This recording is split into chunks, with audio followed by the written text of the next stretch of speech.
Wow. Just wow. You know, I already planned to make this Green Bay Packers season preview video, but this Micah Parsons trade made it even more compelling. And in this NFL season preview for the Green Bay Packers, we're going to be talking about why the NFL should fear the Green Bay Packers in this upcoming 2025 NFL season. So I promise we're going to be talking about the Green Bay Packers team overall, the offensive defense, their outlook for the 2025 NFL season, Matt LaFleur, head coach, things of that nature, Jeff Hapley, defensive coordinator. But right now, trading for a player like Micah Parsons is absolutely a Super Bowl win now type of move for this franchise. In a franchise that back in the 90s traded for Reggie White from the Philadelphia Eagles. And ironically, Reggie White and Micah Parsons share the same stat of being one of two players in NFL history to have at least 12 sacks in each of his first 4 seasons. And now the Green Bay Packers and Pack Nation will be welcoming with open arms Micah Parsons, a 2-time first-team All-Pro defensive end and a second-team All-Pro. And I think that his stats speak for themselves. 13 sacks in his rookie year, 13 and a half sacks in the 2022 season, 14 sacks in 2023, and despite missing 4 games last season in 2024, he still had 13 sacks with 43 total tackles, and throughout his career, he's had 63 TFLs. As to that Green Bay Packers defense, which was already trending upwards last year under first-year defensive coordinator Jeff Hapley, which finished 5th in total defense last year, 6th in scoring defense, and had a 13th overall PFF grade and a 15th ranking, but their pass rush grade was 23rd in the league, and Micah Parsons is going to improve that dramatically, as he has had one of the highest pass rush win rates in the league in the NFL in 2023. His pass rush win rate was 31%, leading the league. And last year in 2024, despite missing 4 games, he still held a 25.3% pass rush win rate, ranking 2nd overall in the NFL. That's huge for that defense. With already the personnel that they have on that side, a Rashawn Garrett on the left side being a defensive end, Quay Walker at the linebacker position, Edgerrin Cooper, who had a great rookie season last year, having 87 total tackles and 3.5 sacks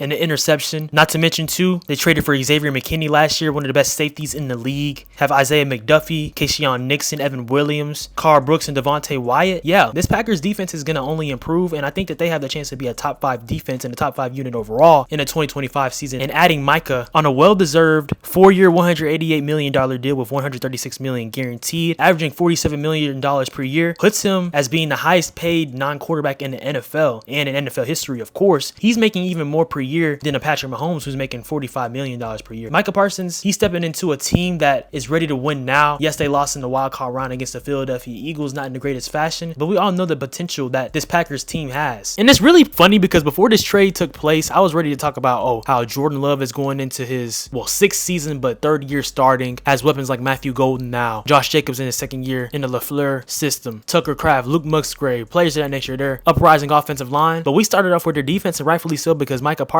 I think he's the best player on the roster now instantly. Yeah, for sure. Jordan Love, he's probably a top 10 to 13, 12 quarterback, something like that, coming off of last season. But yeah, Micah Parsons, you can make the argument that he's the best defensive end in the league alongside of players like a TJ Watt, Trey Hendrickson, Myles Garrett, players to that nature. But Micah Parsons being on his defense is just going to really make them very multiple, complementary overall as a football team and put fear in a lot of opponents of the Green Bay Packers going into this 2025 NFL season. But with that being said, though, guys, before we get further into the Green Bay Packers season preview, talking about why they should be feared, make sure you hit the like button and subscribe and turn on post notifications. Follow me on Instagram / Twitter and X at Swaggy Russ and TikTok at Swaggy Russ02 for shorts, reels, content, all things to that nature. This is the 2nd team in the NFC North. After this video, we'll have 2 more teams in the NFC North, talking about the Vikings and then the Bears. And then lastly, for the last division, we'll be talking about before the 2025 NFL season starts, talking about the AFC North. So stay tuned for all of that content. But with all that being said, though, guys, let's talk about why the NFL should fear the Green Bay Packers in the 2025 NFL season. So I think we talked a great deal about the Packers defense that looks to be one of the best in the league, adding Micah Parsons, but their offense has been very promising in the past couple of years. And really last season, I think adding a player like a Josh Jacobs was very beneficial to help out a Jordan Love in his 2nd season as a starter. We know the great season that Saquon Barkley had, Derrick Henry had, players like Jahmyr Gibbs, Joe Mixon, players of that nature too as well. But I think Josh Jacobs was also one of the best running backs in the league last year and really made Green Bay hone into that physical nature of playing football and be a run first type of team to get things going in the LaFleur system, playing in the play action. And last year, Josh Jacobs had 301 carries for over 1,300 rushing yards, averaging 4.5 yards per carry with 15 rushing touchdowns, and also added 342 receiving yards on 36 receptions and a receiving touchdown as well, so accounting for close to 1,800 total yards. He was a perfect bet that they needed in that system after having players like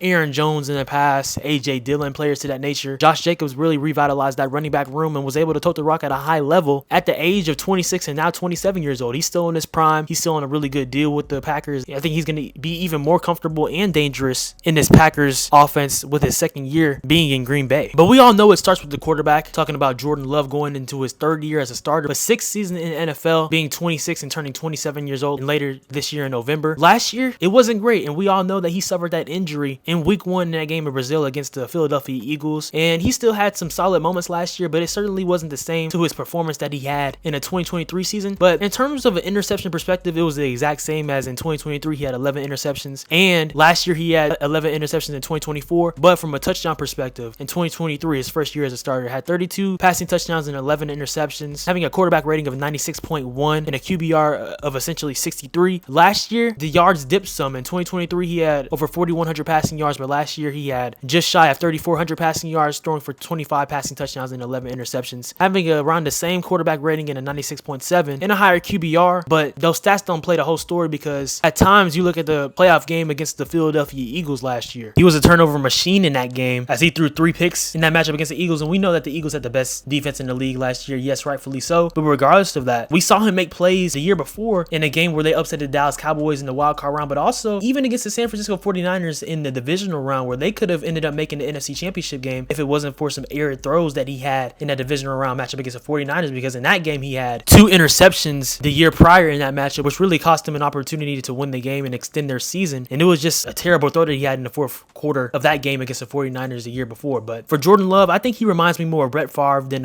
Aaron Rodgers, if you want to compare him to a Green Bay Packers standpoint, because he can be very hot at times, but also he can make some boneheaded decisions at times, and you want to clean that up for your quarterback. I think that he has proved to be the Green Bay Packers franchise quarterback, though. People have had those conversations of about, oh wow, he only did it for 1 year. They signed him to a 4-year, $220 million deal through the 2023 season. I think it's rightfully so, and that's the market. That's the quarterback market. What else and who else was going to be your answer at quarterback? Like, come on now, let's just be real. So I think that Jordan Love, he just has to stay healthy this year. We know that he had that reported surgery on his left thumb to repair a torn ligament. At least that's not his throwing hand. So yeah, you'd rather him not have a torn ligament in one of his hands or one of his fingers, but at least it's not his throwing hand. So from an accuracy perspective, from being able to throw the football and be efficient, that shouldn't affect him. And he'll be wearing a brace on that thumb as well too throughout the season. So that'll help. But just for Green Bay and their offense this year, I think they're ready to take off, because the conversation for them really the past few years has been them not having a wide receiver one. And I don't know if Matthew Golden is going to be that instantly, but I think that he has the potential to be that overall for this Green Bay Packers offense. Matthew Golden was the first offensive playmaker drafted for the Green Bay Packers, and really the first wide receiver drafted for the Green Bay Packers since the 2002 draft. First of all, he went to the University of Houston before going to UT, so go Cougs. Yes, sir. Just had to say that. That's the college I went to. But last year, in his lone season at the University of Texas, he was one of the best slot receivers in the nation. Had 58 receptions for 987 receiving yards and 9 receiving touchdowns, averaging 17 yards per reception. He was one of the best receivers in the country, and really his performance and impact for UT's offense shined bright throughout the college football playoffs, which really earned him to being the 23rd overall pick in his 2025 NFL draft, which I really thought he was going to be drafted earlier, a few spots earlier, but people throughout this draft had a common misconception, in my opinion, that this was a weak wide receiver draft, when I would actually argue the opposite, that it was a lot of solid wide receiver talent throughout the first round, with Tedero McMillan going to the Panthers, Emeka Egbuka going to the Bucks, Matthew Golden now going to the Packers, and I think that he's going to be the perfect wide receiver for this offense. We're dealing with some injuries. Christian Watson tearing his ACL last year. Romeo Doubs, all the controversy about him potentially maybe wanting out and things of that nature too. You have Jaden Reed, who was really good for them last year, as he had 55 receptions for 857 receiving yards and 6 receiving touchdowns. But I think that Matthew Golden, he has the potential to be a very dangerous target for this offense off rip starting in his rookie year. And I think that him and Jordan Love can form a great rapport to make this offense even more explosive. And they were an offense that already had the 5th total offense in the league, that was also 4th in explosive plays and averaged nearly 367 yards per game, and they also were number 8 in points per game, averaging just over 26.1. So I just think that this offense can be even transformed with a Matthew Golden, not to mention I briefly talked about players Tucker Kraft and Luke Musgraves at the tight end positions, although Tucker Kraft really emerged more so to be the tight end one for this Green Bay Packers group, as in 2024 he had 50 receptions for 707 receiving yards and 7 receiving touchdowns. So a perfect threat for that offense, and just adding in a player like a Matthew Golden I think helps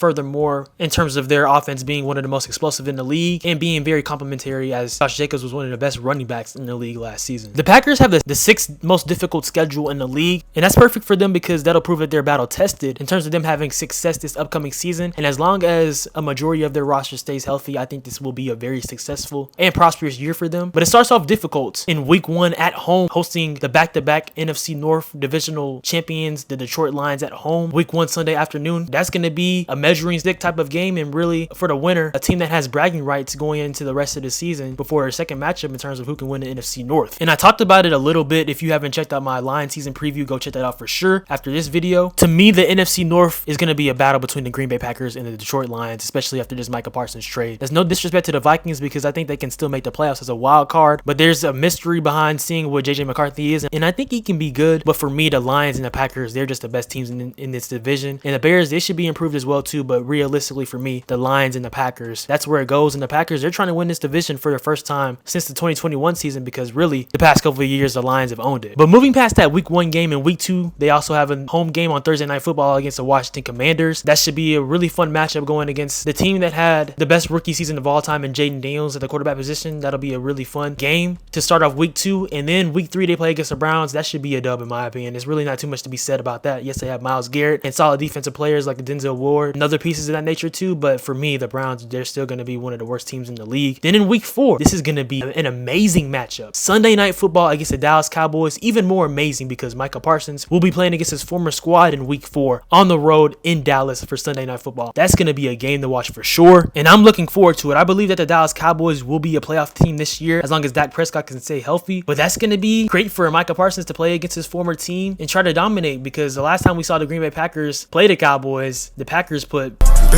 on the Cowboys in the wild card round of the 2023-2024 playoffs. So that's going to be a great game to watch. And then they have an early bye. I don't really know how Green Bay Packers fans should feel about that in week 5 having a bye week, because that's very early in the season. You would rather have it a little bit later, but to each its own. But then coming out of the bye week in week 6, they'll play at home against the Cincinnati Bengals. That should be a fun game to watch for sure. Going against Joe Burrow, Jamar Chase, T. Higgins, and Trey Hendrickson on the defensive side. Then week 7, they'll be playing against the Cardinals on the road, an improved team. I think that they could make the playoffs as well. Week 8, they'll be playing against the Steelers, where they'll be playing against their former Hall of Fame quarterback Aaron Rodgers on the road. It would have been even more legendary in my opinion if it was at home, but still playing against Aaron Rodgers, that'll be fun. Week 9, they'll play against the Carolina Panthers at home, and then week 10, they'll be playing against the Philadelphia Eagles, the team that they lost to in the wild card round of last year's playoffs, who of course also won the Super Bowl, so they'll for sure be wanting to play up for that matchup. Week 11, they'll play against the Giants. Week 12, they'll play against the Vikings for the first time, and then week 13, they'll play on the road against the Detroit Lions on Thanksgiving. A couple of years ago during Thanksgiving, the Packers won that matchup, and that really led them to getting hot and making the playoffs, where they were able to beat the Cowboys in the wild card round. So that'll be a fun matchup to see how they play on Thanksgiving, if they're able to beat the Lions on Thanksgiving for a second time in 3 years. And then for the final 5 weeks of the season, they play the Bears in week 14, the Broncos in week 15, week 16 playing against the Bears for a second time in 3 weeks, then playing against the Baltimore Ravens in week 17, and finishing off on the road against the Minnesota Vikings in week 18. So they'll be battle tested to say the least. And looking at that schedule in its totality, I see the Packers potentially having an 11-6 or 12-5 type of season. That's very realistic to say, in my opinion. Last year they were 11-6, and just looking at their schedule, especially how tough it is, being one of the top 10 toughest schedules in the league going into this 2025 season, playing against 6 teams that made the playoffs in the 2024 season, that's going to be perfect for them, especially after week 17 and 18 playing against 2 teams in the Ravens and the Vikings that'll potentially be in the playoffs. I think for sure with the Ravens, we'll see, like I said, what JJ McCarthy and the Vikings do, but their defense and team overall, it's too good for them not to make the playoffs in my opinion. That'll be perfect for them going into the playoffs, hopefully with a good flow and a good rhythm. If they're 1-1 in that stretch, then that's perfect as well, and they probably would rather win that Vikings game in the division, but we'll see. But in terms of why you should fear the Green Bay Packers this season, it's simple. Micah Parsons, Jordan Love, Matthew Golden, Josh Jacobs, their offensive line, which is predicted by PFF to be 14th in the league, so one of the higher offensive lines, but they could potentially be a top 10 offensive line going into this season. There's a lot of reasons why, and their defense, Jeff Hapley, Matt LaFleur, being one of the most consistent head coaches in the league that we've seen since he was hired in 2019 to be the head coach of the Green Bay Packers. This team is going to be really dangerous and really feared and really scary, and like I mentioned, Micah Parsons now being a part of the Green Bay Packers, it just doesn't sound right, as he was formerly a Dallas Cowboy, but we know how that situation ended up being ugly, and now he's the highest non-paid quarterback in NFL history. That just makes this team in the Green Bay Packers, to me, Super Bowl contenders, as long as they can stay healthy, execute, and get things right. That's the ceiling for them this year, and that's a very realistic thing for them to say. Their defense is going to be improved, their offense is going to be improved, and it won't have as much pressure on it anymore, because I believe they'll have one of the best defensive units in the league. So that's why this team should be feared, and that's why this team is going to be taking things to another level in this 2025 NFL season for the Green Bay Packers. But y'all let me know in the comments down below what y'all think of the Green Bay Packers going into this 2025 NFL season. Are y'all similar to me, thinking that this team could end up winning the Super Bowl in Santa Clara this upcoming year? Y'all let me know in the comments down below, because I think this team has scary potential, not only for this year, but for years to come, as now they have Micah Parsons a part of their core, being their best player, and adding to a competitive NFC North, arguably the best pass rusher currently in the NFL. Like I said, this is the second video for the NFC North in the season preview series. Halfway there. Next, we'll be talking about the Minnesota Vikings and then the Bears before moving on to the AFC North, the final division. So y'all stay tuned for that, guys. This series has been phenomenal, and I've been having fun breaking down and analyzing every single team. So y'all stay tuned for more, for sure, because we have a lot more on the way, most definitely. Because also, don't forget, every single week throughout the regular season and the postseason, we'll be having weekly NFL recaps too. So stay tuned for that series because that's going to be amazing as well. Make sure you guys hit the like button and subscribe and turn on post notifications. Follow me on Instagram and Twitter /X at SwaggyRuss and TikTok at SwaggyRuss2 for all types of content. Like I said, a lot more stuff on the way, guys. Notice you guys matter. God loves you. He has so many great things and great purpose for you guys always. Y'all keep being blessed and legendary, man. I'm here for y'all always if y'all ever need to talk, man. So y'all keep being blessed. Y'all have a good one. Love you guys. And y'all keep being great. Peace.